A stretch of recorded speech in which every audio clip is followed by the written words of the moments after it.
Бул апта башында шайлоо өнөктүгүндө мыйзам бузууга жол берген атка минерлерге чечкиндүү чаралар көрүлүп, шайлоонун шайтан оюнуна аралашкан жетекчилер кызматынан кол жууп калуусу толук мүмкүн экендиги далилденип турган кез. Катышып аткан тараптарды жоопкерчиликке тартуу эмес, биринчи мамлекеттик органдар өзүнүн деңгээлинде, өзүнүн милдеттемеде көрсөтүлгөн укуктарында кана өткөрүү.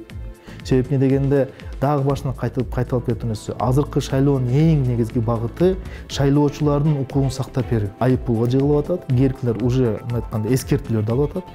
Эгер керек болсо талапкерлер азыр именно БШКнын чечими боюнча соттошот. Партия өкүлдөрү менен болгон жолугушууларында акысыз күйүүчү май коюп берген фактылар да бар.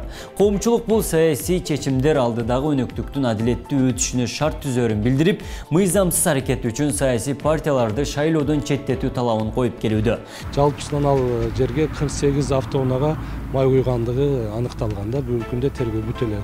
Ошондой эле нерселер башка райондордо дагы ошол тергөө жүрүп жатат да бардыгы.